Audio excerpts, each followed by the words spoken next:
My name is Jonathan Granby, and I've been doing my presentation on frailty. Frailty is a syndrome that causes elevated risk and declines in health and the physical functions associated with aging.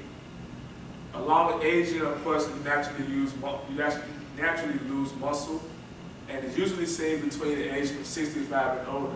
But not all elderly people obtain this syndrome. Some of the phenotypes are weakness. That's related to muscle strength. They aren't able to lift over their head and reach and get certain things, or they're not able to bend down and get certain things. It can also deal with opening the door or pushing the door. Slow gait has to do with the walking speed. The walking speed gets slower. It can also tie into dancing, as you know, the two-step was a little faster before, and now all of a sudden it's a little slower because of some of the things that they're going through physically that ties with frailty. Tiredness is also another phenotype of frailty. Tiredness can tie into the social life of the individual. They could, if Charlie or Betty called them and say, hey, let's get a bite to eat, let's go grab a couple of drinks or something, they'll make excuses like, well, not even excuses, but they'll say things like, I'm too tired today, I got a lot to do, I don't really feel like it. They'll say things like that. Weight loss. Weight loss could be where they lose 10 pounds of muscle from the previous year when they aren't even trying to lose any weight. That could be one of the phenotypes of frailty. Early detection. It's best to detect this syndrome in its early stages. You have robust, that is strong. You have pre-frail, which is kind of moderate, and then you have frail, which is the highest that it can go to, but it can also get worse from there to obtaining multiple chronic conditions. When you're trying to detect this syndrome, it's easier to maintain and reverse it in the pre-frail stages than it is when they are in the frail stages of the syndrome. Risk factors.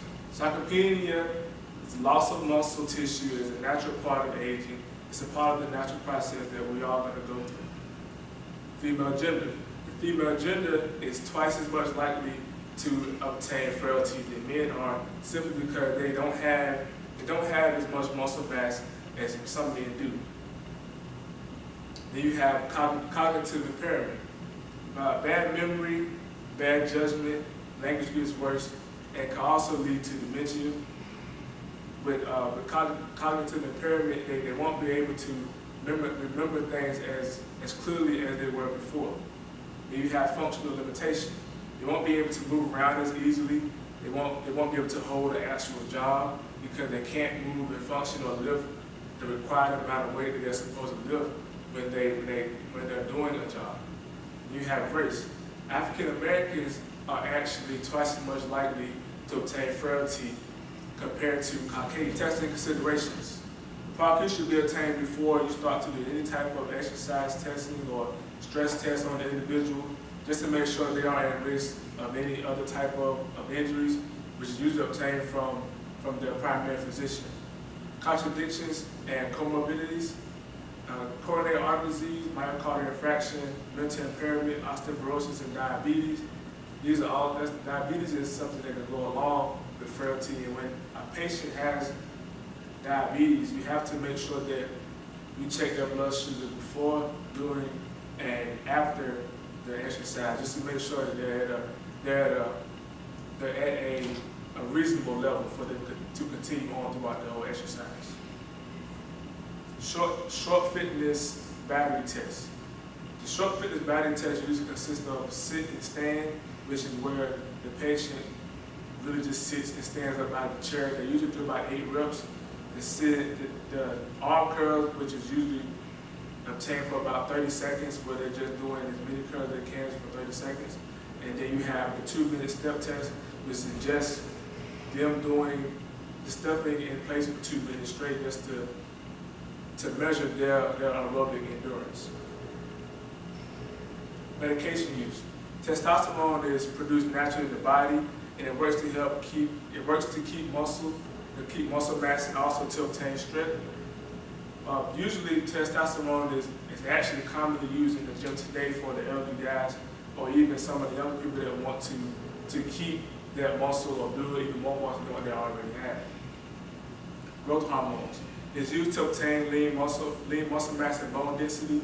Growth hormones, release hormones, these are used to help the master gland release growth hormones back into the bloodstream, which can help also to keep the muscle mass that they're trying to obtain. Outcomes. The negative outcomes of frailty are falls, hospitalization, which is usually from obtaining multiple chronic conditions, which you have to be hospitalized because you don't have anybody around you to help you move around from point A to B. You have loss of independence, which is kind of like what I was talking about hospitalization. You have to depend on your family members if there are any around, or they have to depend on their family members if there are any around to get them to their appointments or back from the grocery store, certain things of that nature. And then also mortality, which is death.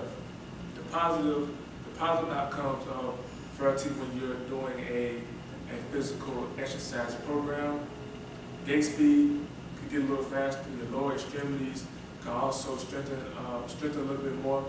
And research says that they don't understand if the strength in your lower extremity goes before the speed, or if the speed goes before the lower extremity, which affects the muscle that you're the muscle that you have once obtained.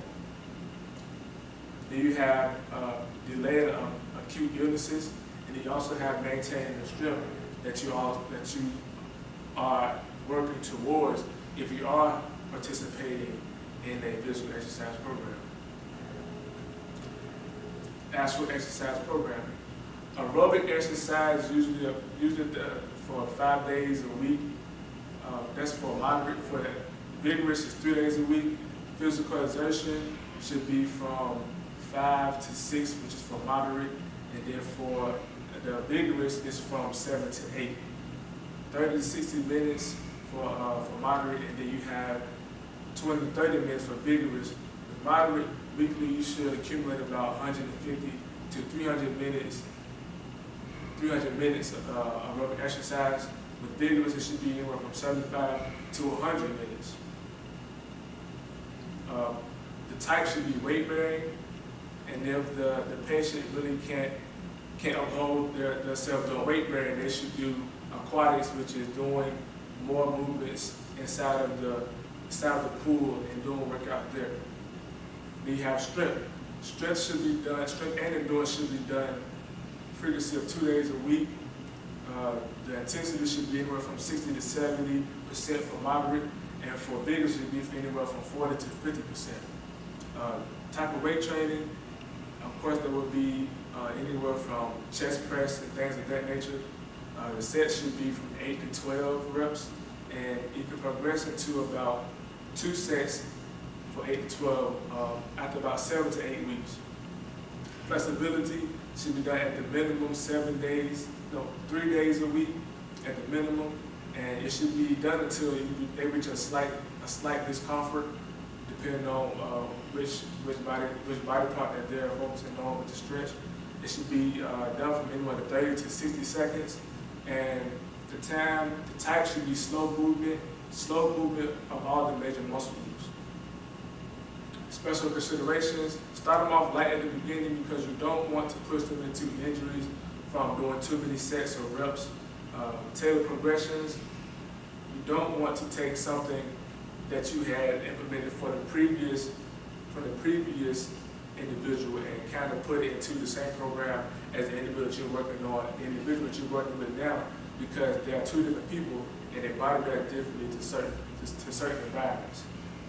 Supervised by own machines, you want to make sure they're doing the exercises or the movements correctly, because if it's not done correctly, it might not be triggering the right muscle that you're trying to activate. Cool down and warm ups. The normal amount of time for a cool down and warm up session is probably about 5 minutes. But with a frailty patient, you want to make sure that they're doing anything from 10 to 15 minutes, just to make sure that they're getting the required amount of time for their muscle to warm up and also cool down. after the exercise. So the moral of the story is stay active, stay healthy, and make sure that the individual is getting the proper nutrition. Make sure they go see an actual registered dietitian, and to make sure that they're able to keep their independence, help them build that adherence that they need to continue throughout the whole process. Thank you.